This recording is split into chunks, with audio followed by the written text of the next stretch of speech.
मेरी जॉब के 2 महीने के बाद ही मेरा ट्रांसफ़र उस शहर में हो गया जहाँ मेरे भैया और भाभी रहते थे। मैं उनसे मिलने के लिए बहुत खुश थी क्योंकि मेरी भाभी का मेरे साथ बहुत ही फ्रेंडली बिहेवियर था और भैया से तो मेरी हमेशा से ही खूब पटती थी। 3-4 दिन में ही मैं अपना सारा सामान लेकर उनके पास पहुंच गई। वह लोग भी मेरे आने से बहुत खुश थे। मेरे भैया के 2 प्यारे प्यारे बच्चे थे जिनके साथ खेलना मुझे बहुत ज़्यादा पसंद था। एक दिन मुझे 4 दिनों के लिए दूसरे शहर में मीटिंग के सिलसिले में जाना पड़ा। मैं अपना कुछ सामान लेकर और भाभी को 4 दिन बाद लौटने का कहकर वहाँ से निकल गई। लेकिन जैसे ही मैं फ़्लाइट में बैठने वाली थी कि तभी मेरे पास मेरे बॉस का फ़ोन आया। उन्होंने मुझे बताया कि जो विदेशी क्लाइंट हमसे मिलने मीटिंग के लिए आ रहे थे, दरअसल वहाँ पर मौसम खराब होने की वजह से उनकी सारी फ्लाइट्स कैंसिल हो गई हैं। पर इसीलिए अब वह इस हफ्ते नहीं आएंगे। अब ये मीटिंग 2 हफ्ते के बाद रखी जाएगी। मीटिंग कैंसिल होने की वजह से मुझे वापस अपनी भाभी के घर लौटना पड़ा। जब मैं वापस घर पहुंची तो देखा कि दरवाज़ा तो अंदर से बंद था। मैंने काफ़ी देर तक बेल बजाई लेकिन किसी ने भी दरवाज़ा नहीं खोला। फिर मुझे ऐसा लगा कि शायद बेल खराब हो गई है।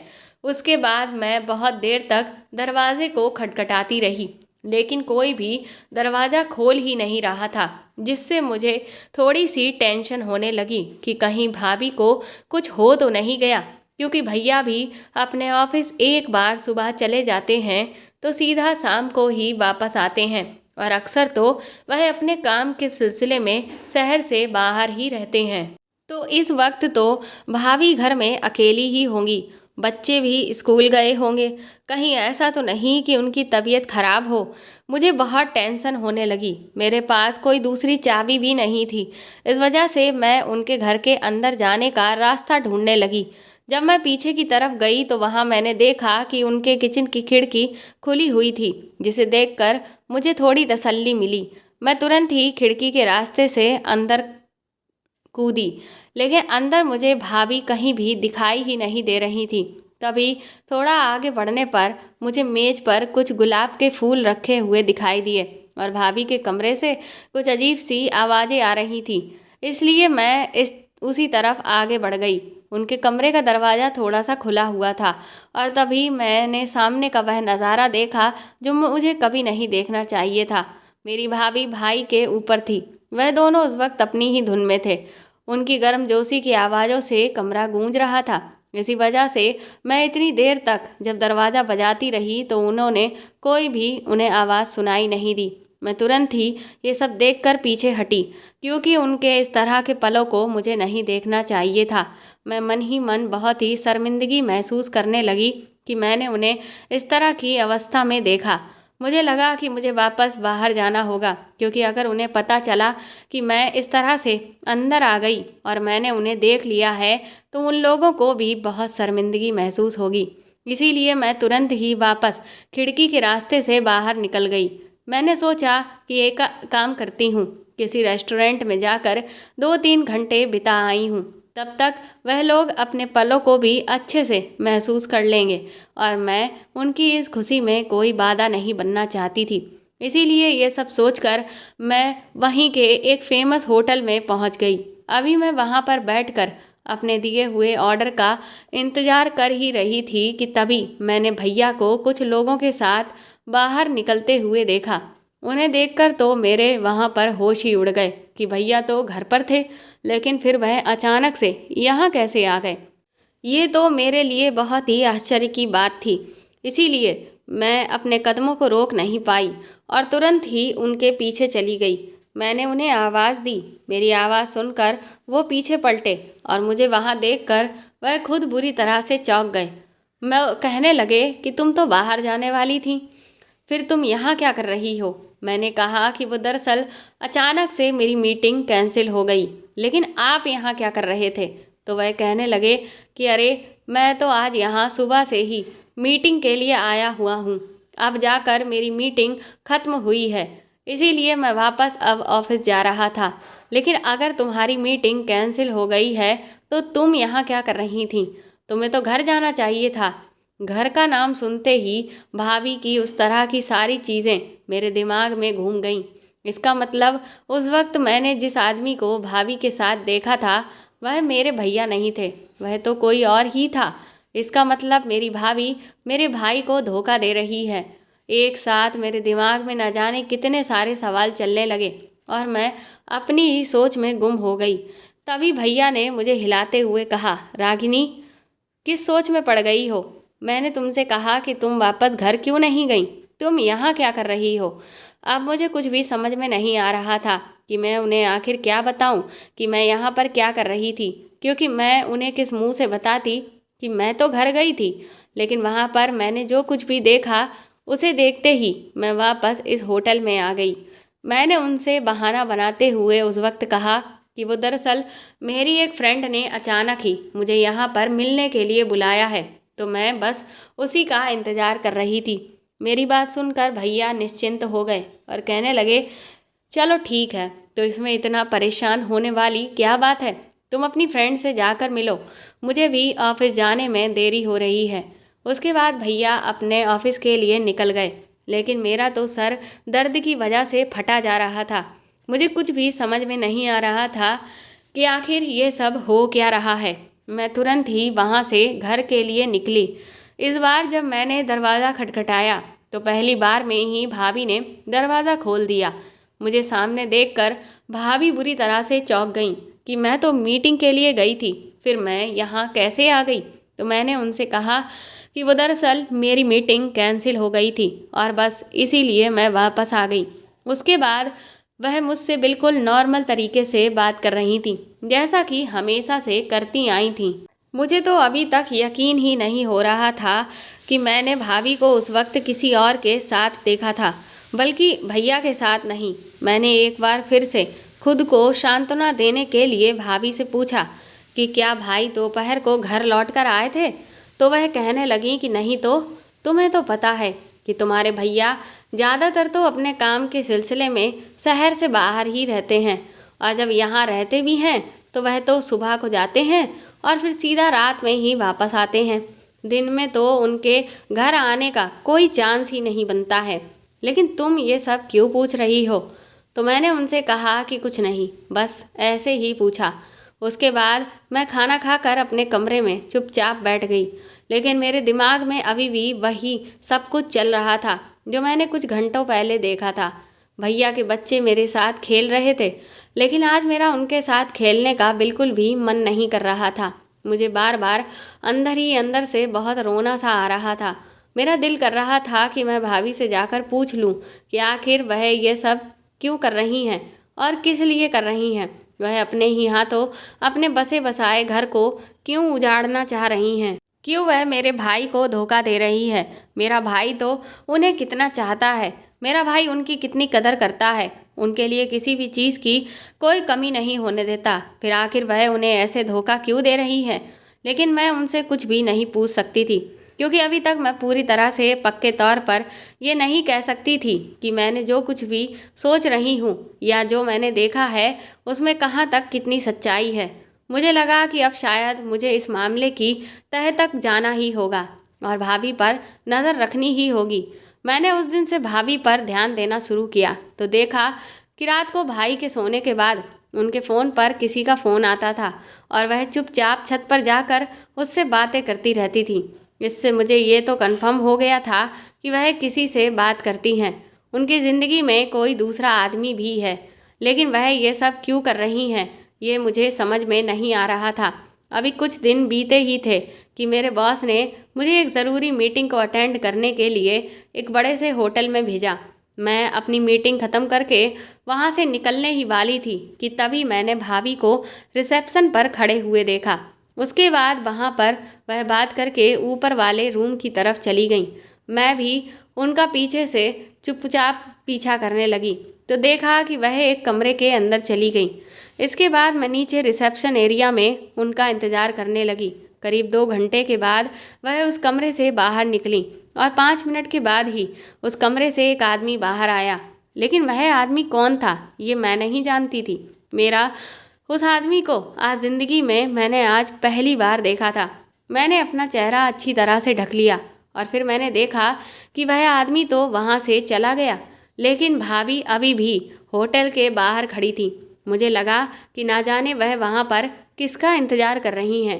तभी एक टैक्सी उनके सामने आकर रुकी और वह उस टैक्सी में बैठकर कहीं जाने लगी। मैंने भी तुरंत ही एक दूसरी टैक्सी बुलाई और उसे भाभी की टैक्सी का पीछा करने के लिए कहा। मुझे लगा कि शायद भाभी घर जा रही होंगी, लेकिन घर का रास्ता तो पीछे ही छूट गया था। तो फिर आखिर भाभी कहाँ जा रही थी? अभी हमारी टैक्सी आगे के रास्ते पर बढ़ ही रही थी कि फिर भाभी की टैक्सी दूसरे होटल के पास जाकर रुकी। उसके बाद वह टैक्सी से उतरकर होटल के अंदर चली गई। मैं भी तुरंत ही छुपकर उनके पीछे गई।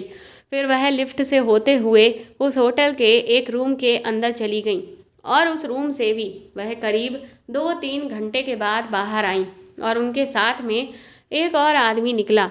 इस बार इस आदमी को देखकर मेरे होश ही उड़ गए, क्योंकि ये आदमी और कोई नहीं बल्कि शिवम था। शिवम मेरी भाभी के जो बड़े भाई थे उनका दोस्त था। लेकिन वह इतनी दूर यहाँ पर क्या कर रहा था और भाभी उससे इस होटल के कमरे में ऐसे चुपचाप मिलने क्यों आई थी? मुझे ये सारा माजरा समझ में ही नहीं आ रहा था। मैं दोनों एक साथ होटल से बाहर निकले, लेकिन फिर अलग अलग टैक्सी में बैठकर वो लोग कहीं चले गए। मेरे तो दिमाग ने काम करना बंद ही कर दिया था। क्या भाभी एक साथ कई सारे आदमियों के साथ? मैंने अपने आप से कहा कि मैं ऐसा अपनी भाभी के बारे में कैसे सोच सकती हूँ। जब से भाभी की भाई से शादी हुई थी, मैंने कभी भी उन्हें ऐसी कोई हरकत करते हुए नहीं देखा था जिससे मुझे उनके चरित्र पर शक हो। बल्कि उन्होंने तो हमारे परिवार को बहुत ही अच्छे से संभाला था और मेरे माँ बाप की भी बहुत केयर की थी। हमें कभी भी ऐसा नहीं लगा कि भाभी किसी दूसरे घर की लड़की हैं, बल्कि उन्होंने हमें हमेशा अपने सर आँखों पर रखा। लेकिन फिर आज जो मैं अपनी आँखों से देख रही हूँ वह क्या था? वह लोगों के साथ होटल के कमरों में जाकर आखिर कर क्या रही थी? शाम को जब मैं लौट कर आई तो मैंने देखा कि भाभी बहुत ज़्यादा परेशान थी और जब मैंने उनसे पूछा कि आप इतना परेशान क्यों हो, तो वो मुझसे कहने लगी कि मैं तो घर में रह रह कर बोर हो जाती हूँ। तुम लोग तो सब अपने अपने कामों पर निकल जाते हो और बच्चे भी स्कूल के लिए चले जाते हैं। उसके बाद मैं घर में बिल्कुल अकेली रह जाती हूँ। तुम लोगों में से किसी के पास भी इतना टाइम नहीं है जो मेरे साथ में जाकर कहीं बाहर घूम कर आए। ऐसा करो, एक काम करो, तुम और तुम्हारे भैया एक दिन अपने ऑफिस से छुट्टी ले लो, फिर हम सब लोग मिलकर कहीं बाहर घूमने जाते हैं। बहुत दिन हो गए मैं कहीं बाहर घूमने नहीं गई हूँ और बच्चे भी कहीं बाहर घूमने के लिए नहीं गए हैं। मैंने उस वक्त उनसे हाँ में सिर हिला दिया, लेकिन मैं अपनी भाभी का सफ़ेद झूठ सुनकर दंग रह गई थी, क्योंकि आज ही मैंने भाभी को कई घंटे तक घर से बाहर घूमते हुए देखा। लेकिन फिर भी वह मुझसे ऐसे जता रही थी कि जैसे ना जाने कितने महीनों से वो घर से बाहर ही नहीं निकली थी। अभी कुछ दिन बीते ही थे कि एक दिन फिर से ऐसा हुआ कि जब मैं ऑफिस से जल्दी ही घर वापस आ गई तो भाभी ने दरवाज़ा खोल ही नहीं रही थी। मैं समझ गई कि उस दिन जो आदमी घर पर आया था शायद वही आदमी आज भी वापस आया हुआ होगा। ये सोचकर तो मुझे बहुत ज़्यादा गुस्सा आ गया। मैं गुस्से में बड़बड़ाई कि आज तो मैं इन लोगों को किसी भी हाल में छोड़ूंगी ही नहीं। मेरी भाभी मेरे भाई के साथ बहुत गलत कर रही है और उन्हें एक बार भी अपने बच्चों तक का ख्याल नहीं आया। वह अपनी इच्छाओं में इस कदर अंधी हो गई हैं कि अपनी सारी सीमाएं भूल चुकी हैं। मैं तुरंत ही किचन के रास्ते से घर के अंदर पहुंची तो अंदर के नज़ारा देखकर तो मेरे होश उड़ गए। वहाँ पर तो सब कुछ बहुत खराब पड़ा हुआ था और तभी भाभी के चीखने की आवाज़ें आने लगीं।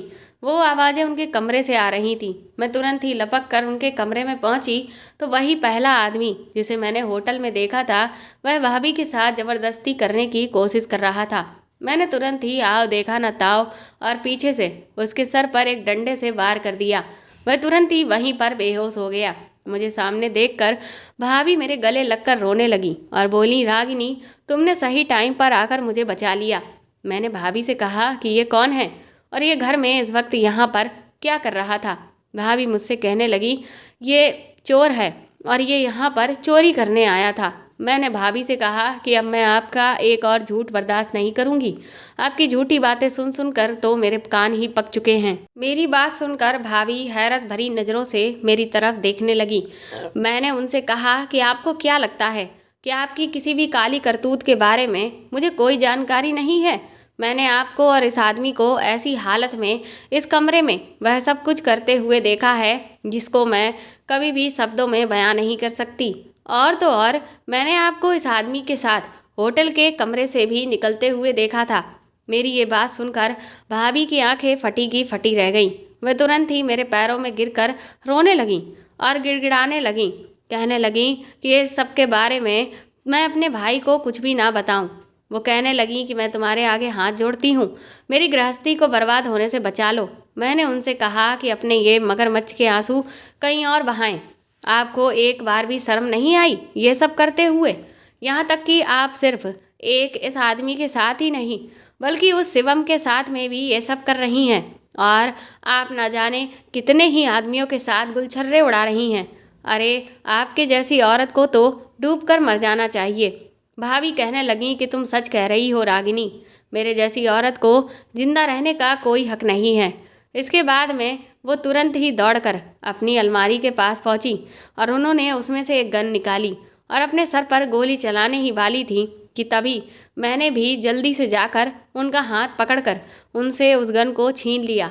ये सब कुछ देखकर मैं खुद भी बुरी तरह से घबरा गई। मैंने उनसे कहा कि अगर आपको अपने किए पर इतनी ही शर्मिंदगी है तो आपने ये सब आखिर किया ही क्यों? आप क्यों कर रही थी ये सब? वह कहने लगी कि ये सब मैं अपनी खुशी से नहीं कर रही थी बल्कि मैं मजबूर थी, क्योंकि ये आदमी मुझे बहुत टाइम से ब्लैकमेल कर रहा था।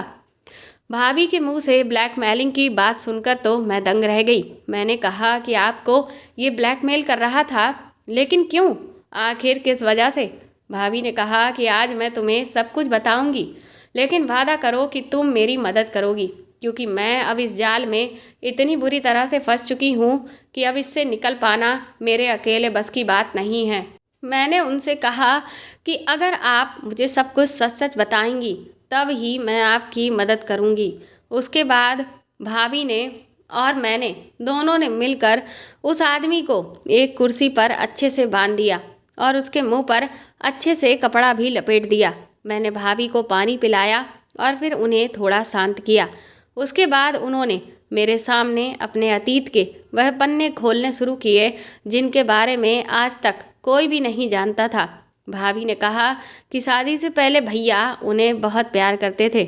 आए दिन कभी उनके लिए रोमांटिक डेट्स ऑर्गेनाइज करते तो कभी उन्हें बाहर घुमाने लेकर जाते थे, लेकिन बच्चे होने के बाद से भैया ने तो उन पर ध्यान देना बिल्कुल ही बंद कर दिया। उन्होंने इस चीज़ की कई बार शिकायत भैया से की कि वह उन्हें अब समय नहीं देते हैं, लेकिन वह तो हर बार बस उनसे यही कहते रहते कि वो उनके लिए ही तो ये सारे पैसे कमा रहे हैं, और फिर रुपए पैसे की जब कोई कमी नहीं है तो फिर वह उनसे शिकायत क्यों करती रहती हैं। भाभी ने भैया को कई बार समझाने की कोशिश की कि सिर्फ पैसा ही सब कुछ नहीं होता है, पैसे से हर ख्वाहिश पूरी नहीं की जा सकती है, उन्हें भाई के समय की ज़रूरत है। लेकिन भाई ये बात समझने को तैयार ही नहीं थे। इसी दौरान भाभी की माँ की तबीयत जब कुछ खराब हुई तो उन्होंने भाभी को कुछ दिनों के लिए अपने पास बुला लिया, क्योंकि भाभी के पापा का देहांत काफ़ी पहले हो चुका था। और इधर जो भाभी के खुद के भैया भाभी थे वह लोग भी भाभी के मायके गए हुए थे, क्योंकि उस वक्त भाभी की माँ का देहांत हुआ था। इस कारण से भाभी की माँ बिल्कुल ही घर में अकेली थी। उसके बाद जब भाभी वहाँ पर पहुँची तो बच्चों का ध्यान रखने के लिए भाभी के भैया के दोस्त शिवम अक्सर ही उनके घर आ जाया करते थे। न जाने कैसे, लेकिन उन्होंने भाभी के चेहरे की उदासी को भांप लिया और फिर उन्होंने धीरे धीरे भाभी से दोस्ती करना शुरू कर दिया। भाभी को भी उनके साथ अच्छा लगने लगा। वह बच्चों का भी बहुत ध्यान रखा करता था और बच्चे उससे बहुत ज़्यादा खुश रहते थे। एक तरह से जो खुशियाँ, जो क्वालिटी टाइम भाभी को अपने पति से चाहिए था, वह चाहती थी कि उनके बच्चों को उनके पति दे। वह सब समय अब शिवम उन्हें और उनके बच्चों को दे रहा था। इसी बीच जब उन्हें फिर वापस वहाँ से आना पड़ा तो शिवम ने उन्हें प्रपोज कर दिया। जिसे सुनकर वह पूरी तरह से चौंक गई और उन्होंने उसके प्रपोजल के लिए बिल्कुल ही साफ इनकार कर दिया। शिवम ने उन्हें समझाने की कोशिश की है कि कम से कम हमारे बीच अच्छी दोस्ती तो रह ही सकती है, लेकिन भाभी ने कहा कि अब मैं तुमसे दोस्ती भी नहीं रखना चाहती और उसके बाद वह वहाँ से वापस यहाँ आ गई। लेकिन यहाँ आने के बाद भैया का अभी भी वही रवैया था। भाभी ने कई तरीके अपनाए थे कि भैया उन पर ध्यान देना शुरू करें, लेकिन उन्हें तो किसी भी चीज़ से कोई मतलब ही नहीं था और इधर भाभी को अकेलापन खाए जा रहा था। वही रोज़ की बोरिंग ज़िंदगी से वह पूरी तरह से ऊब चुकी थी। उन्हें लगने लगा था कि शायद वह धीरे धीरे डिप्रेशन का शिकार हो रही हैं। फिर एक दिन अचानक ही शिवम का उनके पास फ़ोन आया। उसने सबसे पहले तो अपने उस दिन की बात के लिए भाभी से माफ़ी मांगी और फिर उसने कहा कि हम एक अच्छे दोस्त बनकर तो रह ही सकते हैं, क्योंकि मुझे तुम में एक अच्छा दोस्त हमेशा से ही नज़र आता था। भाभी ने सोचा कि दोस्ती में तो कोई बुराई नहीं है और फिर उस दिन से उनकी शिवम से बातचीत शुरू हो गई। धीरे धीरे शिवम उनसे मिलने के लिए आने लगा, लेकिन शिवम का घर आना भैया को बिल्कुल भी पसंद नहीं आया।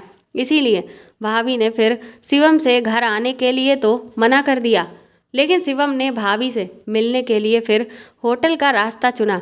और जब एक दिन भाभी होटल में शिवम से मिलने के लिए गई तो वह उस दिन अपनी सारी सीमाएं लांघ गई थीं, क्योंकि उस वक्त उन्होंने जैसे ही शिवम से थोड़ा सहारा मिला तो उनके कदम बहक गए और फिर वह सब कुछ कर बैठी जो उन्हें कभी भी नहीं करना चाहिए था। इसके बाद तो ये एक जैसे सिलसिला सा चल पड़ा था। जब वह चीज़ एक बार हुई तो फिर वह बार बार होने लगी। शिवम ने उन्हें समझाया कि इस सब में कोई भी बुराई नहीं है, क्योंकि इससे उन्हें भी सुकून मिलता है और उसे भी। इसके बाद जब भाभी दोबारा से अपने मायके गईं तो फिर उन दोनों का आपस में एक बार फिर से मिलने का मन करने लगा, लेकिन आखिर वह वहाँ पर कहाँ जाते, उन्हें ये बात समझ में नहीं आ रही थी। इसलिए शिवम ने अपने एक दोस्त का एक घर एक दिन के लिए किराए पर लिया। उस दिन उसका दोस्त शहर से कहीं बाहर गया हुआ था और फिर वह भाभी को लेकर उस घर में चला गया। वहाँ पर दोनों ने अपनी अपनी इच्छाओं को जी भर के पूरा किया और फिर वह दोनों वापस आ गए। वापस आने के बाद भाभी फिर से अपनी इसी रोज़मर्रा की ज़िंदगी में लग गईं और फिर एक दिन शिवम का उनके पास फ़ोन आया और उसने जो खबर भाभी को सुनाई उसे सुनकर तो उनके पैरों तले की ज़मीन ही निकल गई। शिवम ने भाभी को बताया कि उसके दोस्त अमन ने उनका और शिवम का उस तरह का कोई वीडियो बनाकर तैयार कर लिया है। दरअसल वह लोग जब लास्ट टाइम शिवम के दोस्त अमन के घर अपना समय बिताने के लिए गए हुए थे तो उसने वहां पर पहले से ही एक हिडन कैमरा लगा दिया था, जिसमें अब उनका वह वीडियो रिकॉर्ड हो चुका है और अब वह शिवम को ब्लैकमेल कर रहा था। ये बात सुनकर तो भाभी के होश ही उड़ गए। भाभी ने तुरंत ही भैया से ये बहाना बनाया कि वह 2-3 दिन के लिए मायके वापस जाना चाहती हैं।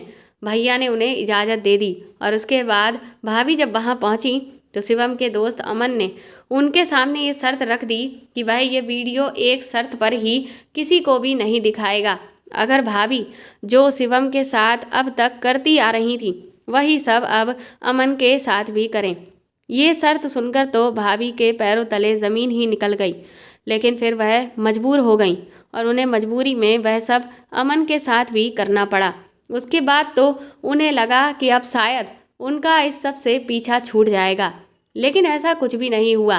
फिर तो ये जैसे सिलसिला चल निकला। अमन उन्हें ब्लैकमेल करके डरा धमका कर उनके घर का पता भी उनसे जान लिया और फिर तो वह जब उसका मन करता तब यहाँ घर आकर उनके साथ वह सब करने लगता और फिर तो धीरे धीरे वह भाभी से पैसों की डिमांड भी करने लगा था, जिससे अब भाभी बहुत तंग आ चुकी थी। भाभी ने कहा कि मुझे तो वैसे लगता है कि जैसे मैं एक जाल में फंस चुकी हूँ, क्योंकि इधर मैं शिवम को भी कुछ भी नहीं बता सकती थी, क्योंकि अगर मैं उसे बताती कि मैं उसकी पीठ के पीछे अमन के साथ भी यही सब अभी तक करती आ रही हूँ तो फिर वह मुझे धोखेबाज समझता, जबकि मैं एक धोखेबाज नहीं हूँ। इतना कहते हुए भाभी फूट फूट कर रोने लगी। तभी मैंने देखा कि अमन को होश आ गया। मैंने उससे तुरंत ही उसका फ़ोन छीना और उसके फ़ोन में पड़ा हुआ वह भाभी और शिवम का वीडियो डिलीट कर दिया। मैंने उससे कहा कि अब आज के बाद अगर तुम मेरी भाभी के आसपास भी नजर आए तो मैं तुम्हारी पुलिस में कंप्लेंट करूंगी। मेरी बात सुनकर वह जोर जोर से हंसने लगा। कहने लगा कि तुम्हें क्या लगता है मेरे फ़ोन से वीडियो डिलीट करने से तुम्हारी भाभी बच जाएगी?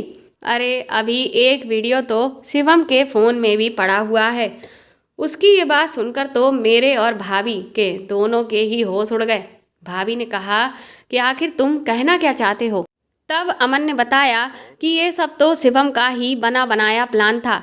उसने ही कहा था कि वह बहाने से तुम्हें मेरे घर बुला लेगा और फिर तुम्हारा वीडियो भी तैयार कर लेगा और फिर मैं सामने से आकर तुम्हें ब्लैकमेल करूँगा, तुम्हारे साथ अपनी इच्छा भी पूरी करूँगा और तुमसे पैसे भी ले लूँगा और फिर वह पैसे मेरे और शिवम के बीच में आधे आधे बट जाएंगे। इस तरह से हम दोनों मिलकर तुम्हें खूब पैसों से भी लूटते रहेंगे और तुम्हारे शरीर से भी तुमको खूब लौट कर फ़ायदा उठाते रहेंगे। और तुम इतनी बड़ी बेवकूफ़ औरत निकली कि तुम्हें इस सब की आज तक भनक तक नहीं लगी कि किस तरह से हम दोनों मिलकर तुम्हारा कैसे फ़ायदा उठा रहे थे। ये सब सुनकर तो भाभी फूट फूट कर रोने लगी। वह बोली कि अब मेरे पास मरने के सिवा और कोई ऑप्शन नहीं है। इन दोनों के चक्कर में पड़कर मैंने अपनी बसी बसाई गृहस्थी बर्बाद कर ली। अगर मैंने अपनी इच्छाओं पर काबू किया होता तो आज मुझे ये दिन देखना ही नहीं पड़ता। मैं एक बहुत बुरी माँ हूँ। मेरे बच्चों को मेरे जैसी माँ कभी भी नहीं मिलनी चाहिए। भाभी एक बार फिर से खुद को मारने की कोशिश करने लगी। मैंने उनसे कहा कि जज्बाती होकर आप फिर से कोई बेवकूफ़ी ना करें। पहले ही आप अपनी ज़िंदगी खराब करने के लिए बहुत सारे इस तरह के कदम उठा चुकी हैं, लेकिन कम से कम अब तो कोई भी ऐसा काम ना करें। अब तो कम से कम अपने बच्चों के बारे में सोच लें कि अगर आपको कुछ हो गया तो आपके बच्चों का क्या होगा? वह तो बेचारे बेसहारा हो जाएंगे। वह मुझसे कहने लगी कि तो फिर अब तुम ही बताओ कि मरने के सिवा मेरे पास और क्या रास्ता बचा है? आखिर इस सबसे मैं कैसे बचूंगी? मैंने उनसे कहा कि आप बिल्कुल भी फिक्र मत करिए, हम लोगों को ठंडे दिमाग से सोचना होगा, इसीलिए आप थोड़ी देर शांत रहिए। मैंने भाभी से कहा कि अब आप ऐसा करिए कि हमारे पास अब एक ही रास्ता है कि आप भैया को सब कुछ बता दीजिए। मेरी बात सुनकर भाभी बुरी तरह से रोने लगी। बोली, मैं तुम्हारे भैया को ये सब नहीं बता सकती। अगर उन्हें ये बात पता चल गई तो वह तो मुझे तलाक ही दे देंगे और मैं उन्हें किसी भी कीमत पर छोड़ना नहीं चाहती हूँ। इससे तो अच्छा यही होगा कि मैं मर ही जाऊँ। मैंने उनसे कहा कि आप समझती क्यों नहीं, हमारे पास इसके सिवाय और कोई दूसरा रास्ता नहीं है। पर भाभी भैया को सब कुछ बताने के लिए किसी भी हाल में तैयार ही नहीं थी। इधर अमन अपने आप को बहुत स्मार्ट समझ रहा था और इसीलिए वो बहुत ज़्यादा खुश हो रहा था कि तभी भाभी के फ़ोन की घंटी बजी। भाभी ने जब फ़ोन की तरफ देखा तो भाई ही उन्हें फ़ोन कर रहे थे। वह बुरी तरह से घबरा गई। मैंने उनसे कहा कि आप बिल्कुल भी परेशान मत हो और आराम से रिलैक्स होकर भाई का फ़ोन उठाओ। मेरे कहने पर उन्होंने भाई का फ़ोन उठाया तो हमें ये बात पता चली कि भाई तो 2 हफ्ते के लिए शहर से कहीं बाहर जा रहे हैं और बस अभी आधे घंटे में ही वो घर पहुंच रहे हैं। और उन्होंने भाभी से उनका बैग पैक करके तैयार रखने को कहा क्योंकि उन्हें तुरंत ही निकलना होगा। ये सुनकर तो भाभी बुरी तरह से हड़बड़ा गई कि अब वो क्या करेंगी और इधर अमन भी उनके सामने बैठा हुआ था। मैंने उनसे कहा कि आप बिल्कुल भी परेशान मत होइए। मैंने भाभी से कहा कि आप ऐसा करिए, पूरे घर की सारी चीज़ें सही से रख दीजिए और अमन को हम दोनों लोग अपने कमरे में बंद करके रखेंगे जब तक कि भाई यहाँ से चले नहीं जाते। उसके बाद हम लोगों ने ऐसा ही किया। भाई तो इतनी जल्दबाजी में थे कि उन्होंने किसी भी चीज़ पर कोई ध्यान ही नहीं दिया। वो घर आए और उन्होंने अपना सीधा बैग उठाया और तुरंत ही निकल लिए। तब हम दोनों ने थोड़ी देर चैन की सांस ली। मैंने अपना कमरा अच्छे से बंद कर दिया और अमन को भी बहुत अच्छे से बांध दिया था। मैंने भाभी से कहा कि आप एक काम करो, आप शिवम को अभी तुरंत ही फ़ोन करके यहाँ बुलाओ और उससे कहो कि आप इस वक्त घर में बिल्कुल ही अकेली हैं और इसीलिए आप उसके साथ कुछ समय बिताना चाहती हैं। भाभी ने मेरे कहे अनुसार ठीक वैसा ही किया और शिवम, जो कि हमेशा ही इन सब चीज़ों के लिए तैयार बैठा रहता है, वह तुरंत ही तैयार होकर आ गया। वो अगले दिन ही घर आ चुका था। भाभी ने उसे चाय बनाकर पिलाई। मैं भी अपने कमरे में छुप गई थी और छुपकर ही मैंने उसकी चाय में नशीली दवा मिला दी थी। चाय पीते ही वह अपने होश खोने लगा। उसके बाद मैंने पुलिस को फ़ोन करके बुला लिया और उन्हें सारी बातें बता दी कि ये लोग किस तरह से मेरी भाभी को ब्लैकमेल कर रहे थे और उनका गलत तरीके का वीडियो बना दिया था। उसके बाद पुलिस ने शिवम के फ़ोन से भी उस वीडियो को डिलीट कर दिया। मेरे बहुत रिक्वेस्ट करने पर पुलिस वाले इस बात के लिए तैयार हो गए कि आगे की जो भी कार्रवाई होगी उसकी सारी जानकारी वह सिर्फ मुझे ही देंगे और घर पर किसी को भी नहीं भेजेंगे, क्योंकि अगर ये सब के बारे में मेरे भाई को कहीं से भी पता चल गया तो मेरी भाभी की ज़िंदगी बर्बाद हो जाएगी और मेरा भाई भी इस सब से न जाने क्या कुछ कर बैठेगा और मैं अपने भाई के साथ कुछ भी गलत नहीं होने दे सकती थी। उसके बाद पुलिस शिवम और अमन दोनों को ही अपने साथ पकड़कर ले गई और उन पर केस चलने लगा।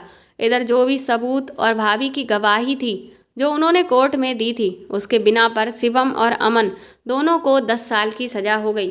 इस केस से जुड़ी जितनी भी कार्रवाई थी उसको मैंने ही हमेशा आगे जाकर हैंडल किया ताकि भैया को इन सब चीज़ों के बारे में बिल्कुल भी पता ना चले। भाभी दिल ही दिल में बहुत शर्मिंदा थी और अपनी ही नज़रों में पूरी तरह से गिर चुकी थी, पर मैंने उन्हें समझाया कि आपने जो गलती की है अब उसकी कोई माफ़ी तो नहीं है, लेकिन अब आप अपने आप से एक वादा करिए कि अब आप सिवाय मेरे भैया के और किसी के बारे में भी नहीं सोचेंगी। उन्होंने मुझे बहुत बहुत शुक्रिया कहा क्योंकि मेरी ही वजह से उनकी बसी बसाई गृहस्थी उजड़ने से बच गई थी। उन्होंने कहा कि तुम्हारे जैसी ननद पाकर मैं धन्य हो गई हूँ, वरना तुम्हारी जगह अगर कोई और होता तो वह तो मुझे अपने भाई से तुरंत ही तलाक दिलवा देता। भाभी का सोचना बिल्कुल सही था।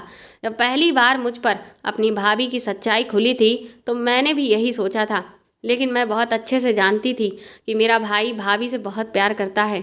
अगर वह दोनों अलग हो भी जाते तो शायद मेरा भाई इस गम में पागल ही हो जाता और मैं अपने भाई की ज़िंदगी और बसी बसाई ज़िंदगी बिल्कुल भी उजड़ने नहीं दे सकती थी।